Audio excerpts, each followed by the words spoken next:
സെക്രട്ടേറിയറ്റിനു മുൻപിൽ സമരം ചെയ്യുന്ന ആശാ വർക്കർമാർക്കെതിരെ സർക്കാർ ഇറക്കിയ സർക്കുലർ കത്തിച്ച് കാലടി ഗ്രാമപഞ്ചായത്ത് ഓഫീസിന് മുൻപിൽ പ്രതിഷേധ സമരം സംഘടിപ്പിച്ചു.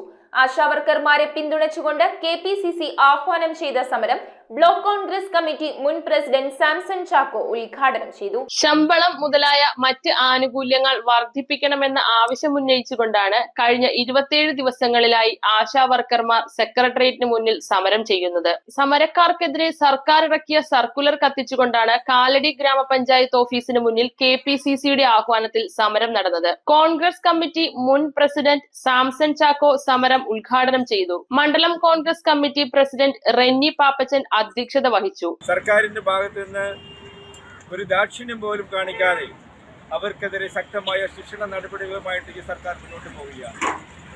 നമുക്കറിയാം, കേരളത്തിൽ അങ്ങോളം ഇങ്ങോളം നമ്മുടെ ഓരോ ഭവനങ്ങളിലും ഓടി വന്ന് കാര്യങ്ങൾ അന്വേഷിച്ച് ആശാ വർക്കർമാർ ചെയ്യുന്ന പ്രവർത്തനങ്ങൾ എന്തൊക്കെയാണെന്ന് നമുക്കറിയാം. നമ്മുടെ വലിയ പ്രതിസന്ധി കാലഘട്ടങ്ങളിലൊക്കെ നമുക്ക് വേണ്ടി സജീവമായിട്ട് പ്രവർത്തിക്കാൻ ആശാ വർക്കർമാർ മുൻനിരയിലുണ്ടായിരുന്നു. അവരുടെ ന്യായമായ അവകാശങ്ങൾ ചോദിച്ചുകൊണ്ടാണ് ഇന്ന് അവർ സമരരംഗത്തേക്ക് എത്തിയിട്ടുള്ളത്. അവരുടെ ന്യായമായ അവകാശങ്ങൾ സേവന വേതന വ്യവസ്ഥകളിൽ ഭേദഗതി ചെയ്യണമെന്നാവശ്യപ്പെട്ടുകൊണ്ട് അവർ നടത്തുന്ന സമരത്തിന് കേരളത്തിൽ ഏറ്റവും കൂടുതൽ സമരങ്ങൾക്ക് നേതൃത്വം കൊടുത്ത ഒരു സർക്കാരാണ് ഇന്ന് ഭരിക്കുന്നതെങ്കിലും ഈ സമരത്തെ കണ്ടില്ലെന്ന് നടിച്ചുകൊണ്ടാണ് ഇടതുപക്ഷ സർക്കാർ മുന്നോട്ട് പോകുന്നത്. സമരത്തിൽ ഏർപ്പെട്ടിട്ടുള്ള ആശാ വർക്കർമാർ അവരുടെ ജോലി ചെയ്യുന്നില്ല എങ്കിൽ അവരെ ആശാ വർക്കർ സ്ഥാനത്ത് നിന്നും പിരിച്ചുവിടുമെന്നുള്ള സർക്കാർ ഉത്തരവാണ് ഇപ്പോൾ നമ്മുടെ കൈവശമുള്ളത്. ഈ സർക്കാർ ഉത്തരവിന് പുല്ലുവില പോലും കൽപ്പിക്കുന്നില്ല എന്ന് പ്രഖ്യാപിച്ചുകൊണ്ടാണ് KPCC ഈ ഉത്തരവ് ഇന്ന് മണ്ഡലം കോൺഗ്രസ് കമ്മിറ്റികളുടെ നേതൃത്വത്തിൽ പഞ്ചായത്തുകൾക്ക് മുമ്പിൽ ഒത്തുകൂടി കത്തിച്ച് സർക്കാരിനെതിരെ പ്രതിഷേധം അറിയിക്കുക എന്നുള്ള ലക്ഷ്യത്തോടു കൂടിയിട്ടാണ് നമ്മൾ ഇന്ന് ഈ സമരത്തിന് ഒത്തുചേർന്നിട്ടുള്ളത്.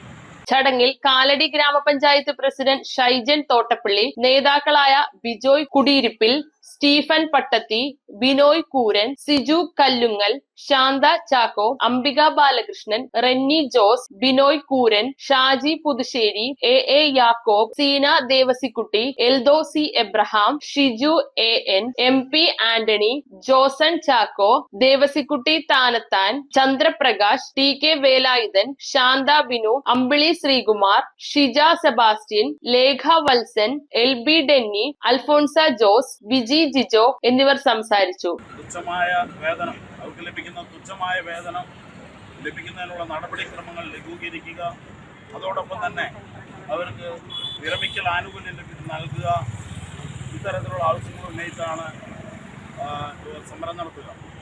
ഇവർ സമരം നടത്തുന്ന സമയത്താണ് പ്രധാനമന്ത്രിയെക്കാളൊക്കെ കൂടുതലായി ശമ്പള വർധനവ്, PSC അംഗങ്ങൾക്കുള്ള ശമ്പള വർധനവ് ഉൾപ്പെടെ സർക്കാർ നടപ്പിലാക്കിക്കൊണ്ട് മുന്നോട്ട് പോകുന്നു. ഈ സർക്കാരിൻ്റെ നയങ്ങൾക്കെതിരുള്ള ശക്തമായ പ്രതിഷേധത്തിൽ പങ്കുചേരുന്നു. എല്ലാവിധ അഭിവാദ്യങ്ങളും അർപ്പിക്കുന്നു. നിർത്തുന്നു. നന്ദി. News bureau, Kalady. Deepavali bonus വല്ലതും കിട്ടിയോ? എന്റെ മോള് എന്റെ നാട്ടിലെ ആദ്യത്തെ പൈലറ്റായി. അവളുടെ അഡ്മിഷന്റെ നേരത്ത് എനിക്ക് കൈത്താങ്ങായത് മണപ്പുറം ഗോൾഡ് ലോണാണ്. മണപ്പുറം ഗോൾഡ് ലോൺ പണയം വെക്കുന്ന ദിവസങ്ങൾക്ക് മാത്രം പലിശ ഈടാക്കുന്നു.